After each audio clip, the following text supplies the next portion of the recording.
এটা কি মাছ? পাতিল কত রে? এই যে চাচা শরীর বাজে মিষ্টি রয়েছে কেন লাগাইছো চাচা? নাস্তা খাইতেন নাকি? ইউটিউবে সাবস্ক্রাইব কম হলো, ফেসবুকে তো আমার প্রচুর ফলোয়ার আছে। একদম নিখুঁত হাতে বানায় তুই বালাই আসস। আমার বন্ধু অনেকদিন বিদেশ, তারপরে প্রবাস থেকে আয়া দোয়ান দিছি, কিন্তু দোয়ান দিলে কেটে আইসি তো কি আর আমরা কাজ করবো না, যেমন একবার এসে বলছি প্রবাসীরা বিশেষ করে বইয়ে তাই না। ভাবলাম যে হলে না একটা দর হইলো ভালো তাইস। আমার ডাকতেছে একজন, কেন ডাকতেছে এক ভাই, একজন মাছ ব্যবসায়িক ভাই ডাকতেছে। হেলার মাছ আমি প্রায় সময় ভিডিও দিই। আর যদি আম কি মাছ লইছে, কি মাছ লইছেন ভাই? এই যে বড় ভাইয়ের মাছ আমরা হোসেনপুর বাজারের মধ্যে প্রত্যেক দিনই পাই, কোনো না কোনো অলিগুলিদের মধ্যে থাকবো। বালাই আসুন, আজ মাছটি করতে আনছুন সত্যি রকম ভাই? পুকুরের এটা কোন পুকুরের, কোন এলাকার, কোন গ্রামের? শীতলা গ্রামের পুকুরের। আচ্ছা দিই, এটা কি লগে কি শুটকি, সেফা শুটকি? বাহ, আমাদের হোসেনপুরে সেফা শুটকি তো বালা জনপ্রিয় আছে। এই যে মুরগির দোকানও আছে। মাছটি দিই হন, এটা কি মাছ কয়? পিকেট, পিকেট। আচ্ছা এটা রাখো পিকেট না, আর এটা রাখো সিলভার, আর এটা রাখো কাতলা না? কোনটা কত কেজি? এই পিকেট কত কেজি?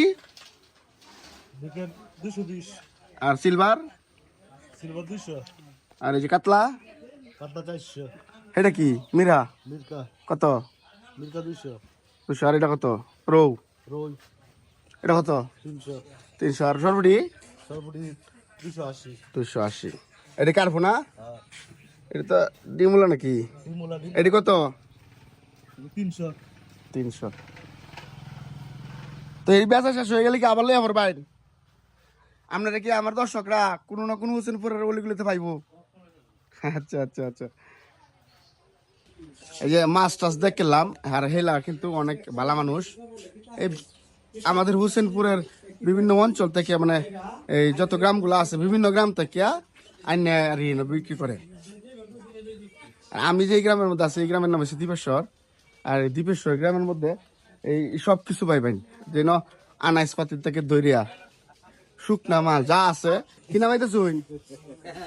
চাউল নামাইতেছ নাকি? এই ধরনের ভালো বেচে কিনা হয় প্রত্যেক দিন। এটা হলো ফল ফুটির মুড় আর কি। আর সবাই আমার খুব পছন্দ তো, এই জন্যই ডাক ডুক দেয় আর কি। আইতে মোটামুটি ফল ফুটির ধার হয়ে পড়ছি। আজ রোডটা পছন্দ, ফল ফুটি বসছি এনতে নাস্তা খাইবাম। ভালো আছো? এই ছোট ভাই এই ফলের দোকানে বলে বেচা কিনা হইতেছে না, মনে ধরো নাস্তাটা খাইবাম। আজকের ভিডিওর নাস্তাটা খাই শেষ করে এলাম, কারণ আরেকদিন পরের দিন অন্য একটা দৃশ্য লইয়া আবার আইবাম। এই যে মনোধর হোটেলের মধ্যে এই যে আরেক ভাই অনেক ছোটবেলার থেকে দেখতেছি যে এই হোটেলে কত বছর ধরে, 15-16 বছর ধরে এই হোটেলে তাই। আর আমরা 15-16 বছর ধরে ছোটবেলার থেকে এই হোটেলে খাই। আর এই যে এই লোকে বাজি বানাইলে সবাই আচ্ছা দে, ঠিক আছে, মজার টেলাপে আর কি। চাচা ভালো আছো? কেন লাগাইছো চাচা? নাস্তা খাইতেন নাকি? চাচা কিন্তু শর্মাইতেছে ক্যামেরার সামনে গাড়িয়া। এই যে এই যে এই ডাল বাজির লাগে মূলত আই, এই যে এই ডালটা লাগিয়া, আর এই যে দম, এটা দম অনেকদিন তো বাজি, এটা লাগে মূলত আই।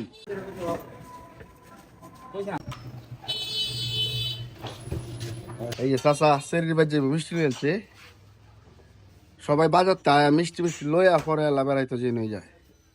চাচা এই মিষ্টি লয়ে গেছে নাতির বাড়ি শরীর বাড়ি লয়ে যাইব। আমি সবসময় দই খাই না, আপনারা খাওয়ার লাগিয়া অনুরোধ রইল, মানে একবার খাওয়া যায় বাইন তাহলে কই তার বাইন আমরা হোসেনপুরটা কিরকম, বা হোসেনপুরের জিনিসগুলা খাইতে কিরকম, আমরা কিরকম মজা পাই। পাতিল কত রে? 250 টাকা। 250। বাহ, একদম নিখুঁত হাতে বানায়, পিসেই বানায়। 450 প্রত্যেকদিন খাই না গেলে মনটা পড়ে না, অন্য হোটেলে খাইলে তৃপ্তি মিলে না।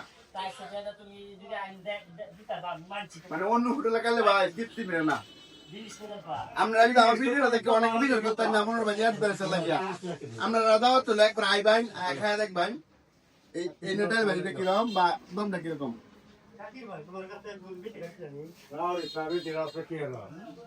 পাপিয়া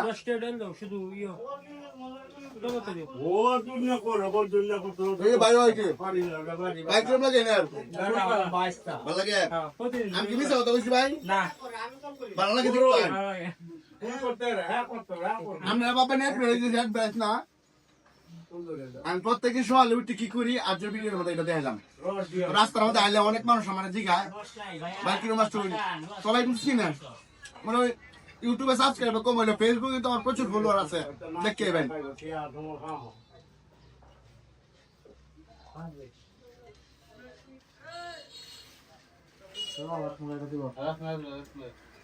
এই রসমলাই